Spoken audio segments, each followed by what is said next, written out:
SV6 news కు స్వాగతం. ముందుగా హెడ్లైన్. క్రమశిక్షణతో మంచి ప్రవర్తనతో రాజకీయాల్లో విలువలు పాటిస్తూ ఉన్నతమైన పదవులు అలరించిన తన తల్లి సదాలక్ష్మి, తండ్రి నారాయణను పూర్తిగా ఆదర్శంగా తీసుకుని రాజకీయాల్లోకి వచ్చి ప్రజాసేవ చేసేందుకు సన్నద్ధమయ్యానని, కంటోన్మెంట్ ప్రజలు నన్ను అత్యధిక మెజారిటీతో గెలిపించి దీవించాలని బీజేపీ పార్టీ అభ్యర్థి వంశా తిలక్ అన్నారు.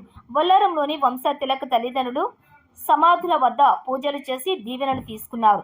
ఈ సందర్భంగా విలేకరులతో వంశీ తిలక్ మాట్లాడుతూ, రాజకీయ నేపథ్యం ఉన్న కుటుంబంలో పుట్టానని, తన తల్లిదండ్రులకు మంచి పేరు ఉన్నదని, డిప్యూటీ స్పీకర్గా 9 సంక్షేమ శాఖలతో మంత్రిగా సదాలక్ష్మి పనిచేశారని, ఆమెకి తెలంగాణ రాజకీయాల్లో మంచి పేరు ప్రతిష్టలు ఉన్నాయని ఆయన గుర్తు చేసుకున్నారు. తన తల్లిని ఆశీర్వదించినట్టే కంటోన్మెంట్ ప్రజలు తనను కూడా దీవించి నిత్యం అందుబాటులో ఉండి ప్రజాసేవ చేస్తానని ఆయన అన్నారు. విద్యార్థికుడనైన నేను రాజకీయాల్లోకి వస్తే తన తల్లిదండ్రులు బొల్లారంలోనే పుట్టి బొల్లారంలోని అంతమించారని, స్వతహాగా బొల్లారం నియోజకవర్గంలో తమ కుటుంబానికి ఎనలేని అనుబంధం ఉందని ఆయన అన్నారు. కంటోన్మెంట్ నియోజకవర్గంలో ప్రజా సమస్యలు, స్థానికులు ఎదుర్కొంటున్నటువంటి ఇబ్బందులు తెలుసుకుని దశల వారీగా పూర్తి చేస్తానని ప్రజలకు హామీ ఇచ్చారు. తనను అత్యధిక మెజారిటీతో గెలిపించాలని కోరారు. తల్లిదండ్రుల సమాధుల వద్ద క్యాండిల్స్ వెలిగించి ఆమె జ్ఞాపకాలను స్మరించుకున్నారు. కళాకారులు పాటలు రూపంలో ఆమె జ్ఞాపకాలను వివరించారు. ఈ సందర్భంగా ఎంఆర్పీఎస్ నాయకులు, కంటోన్మెంట్ నాయకులు పాల్గొన్నారు. అందరికీ నమస్కారం. ఈనాడు శ్రీమతి టిఎన్ సదాలక్ష్మి గారు, మా అమ్మగారు డాక్టర్ టివి నారాయణ గారు మరియు మా పెద్దలు పితరులు మా తాత తక్కెళ్ళ వెంకయ్య గారు, నర్సమ్మ గారు మరియు టివి శంకర్రావు గారు, దేవదత్ గారు, మా బంధువులందరూ పెద్దలందరూ కూడా వారందరి ఆశీర్వాదం తీసుకున్నారు. ముఖ్యంగా 1969 మరియు ఎంఆర్పిఎస్ యొక్క సిద్ధాంతకర్త అయినటువంటి ఏబిసిడి సిద్ధాంతకర్త అయినటువంటి సదాలక్ష్మి గారి యొక్క ఆశయాలు తీసుకొని వారందరూ కూడా తరతరాలుగా బొల్లారం వాస్తవ్యులు. అమ్మగారి సమాధి ఇక్కడే ఉన్నది. మా జీవన ప్రయాణం బొల్లారంలో మొదలై మళ్ళీ చివరికి ఈ బొల్లారం శ్మశానంలోకి చేరుకునేటటువంటి అవకాశం ఉంది. కాబట్టి బొల్లారం ముద్దుబిడ్డగా అమ్మ సదాలక్ష్మమ్మ ఆశీర్వాదాలు తీసుకొని భారతీయ జనతా పార్టీ సికింద్రాబాద్ కంటోన్మెంట్ బీజేపీ అభ్యర్థిగా నాకు అవకాశం వచ్చినటువంటి సందర్భంలో మా పితరులది, అమ్మగారిది, నాన్నగారి యొక్క ఆశీర్వాదం తీసుకొని ఇక్కడ ప్రచారం మొదలుపెట్టుకునేటటువంటి ప్రయత్నం చేస్తున్నాం.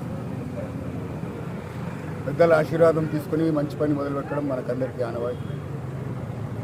మరి బొల్లారం ముద్దుబిడ్డగా తరతరాలుగా బొల్లారంలో ఉన్నటువంటి మా పితరులది, అమ్మ నాన్న ఆశీర్వాదం తీసుకొని ప్రచారంకి అంకురార్పణ చేసేటటువంటి ప్రయత్నంలో చేశాం.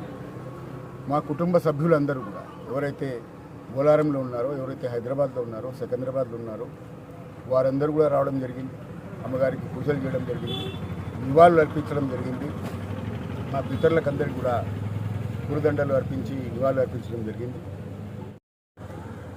మరి అందరి యొక్క సహాయ సహకారాలతో ఈరోజు ఈ ప్రచారం ప్రారంభించుకునే ముందు అందరం కలిసి ఎంఆర్పీస్ వాళ్ళందరూ కూడా, భీమదల్ వాళ్ళందరూ కూడా అమ్మగారి ఆశీర్వాదం తీసుకుని అమ్మగారి, నాన్నగారి ఆశయాలను కొనసాగిస్తామని చెప్పేసి ప్రమాణం చేసి ఇక్కడి నుంచి ప్రచారాన్ని మొదలు పెడుతున్న సందర్భంగా విలేకరులకు అందరికీ కూడా నమస్కారం.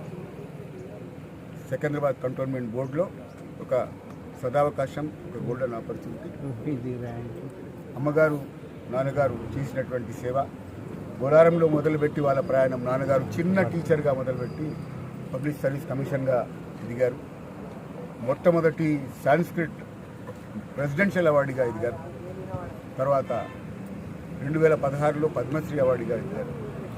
అమ్మగారు ఇక్కడ ZP స్కూల్లో చదువుకొని డబుల్ ప్రమోషన్ సాధించి అక్కడి నుంచి మొదలుపెట్టి అంబేద్కర్ గారు, జగ్జీవన్ రావు గారి యొక్క స్ఫూర్తితో రాజకీయాలు మొదలుపెట్టి మరి మొట్టమొదటి దళిత మహిళా డిప్యూటీ స్పీకర్గా, 9 శాఖలు నిర్వహించినటువంటి మహిళా మంత్రిగా, తదుపరి 1969 తెలంగాణ ఉద్యమకారిణిగా తెలంగాణ ప్రజా సమితి అధ్యక్షురాలిగా ఎన్నోసార్లు జైలుకు పోయి ఉద్యమాలు చేసి, అట్లాగే ఎంఆర్పిఎస్ ఉద్యమం ఆంధ్ర తెలంగాణ రాష్ట్రాల్లో రెండు ప్రధానమైన ఉద్యమాలు, ఒకటి తెలంగాణ ఉద్యమం, ఇంకొకటి ఎంఆర్పిఎస్. అందరికీ మీకు అందరికీ రెండింటిలో కూడా ప్రధానమైనటువంటి పాత్ర వహించినటువంటి మా కుటుంబం ఈరోజు అమ్మగారి ఆశీర్వాదాలతో మళ్ళీ ప్రజా జీవితానికి పునరంకితమవి మళ్ళీ ప్రజల సేవ చేసుకుని సికింద్రాబాద్ కంటోన్మెంట్ అభివృద్ధి కోసం అమ్మగారి ఆశయాలతో, నాన్నగారి ఆశయాలతో కొనసాగించేటటువంటి ప్రయత్నం చేస్తున్నాం. పెద్దలు నరేంద్ర మోదీ గారు, అమిత్ షా గారు, నడ్డా గారు అవకాశం ఇచ్చారు. అట్లాగే కిషన్ రెడ్డి గారు, లక్ష్మణ్ గారు పెద్దలు అందరూ కూడా అవకాశం ఇచ్చారు. కాబట్టి ఆ అవకాశాన్ని సద్వినియోగం చేసుకుని సికింద్రాబాద్ కంటోన్మెంట్లో కాషాయ జెండా ఎగరేసి सबका परिवार मोदी परिवार, भारत का परिवार मोदी का परिवार అని अब की बार 400 पार, फिर एक बार मोदी सरकार, कंटोनमेंट में डबल इंजन सरकार, एमएलए बीजेपी, ఎంపీ బీజేపీ దానికోసం అహర్నిశలు కృషి చేస్తూ కంటోన్మెంట్ యొక్క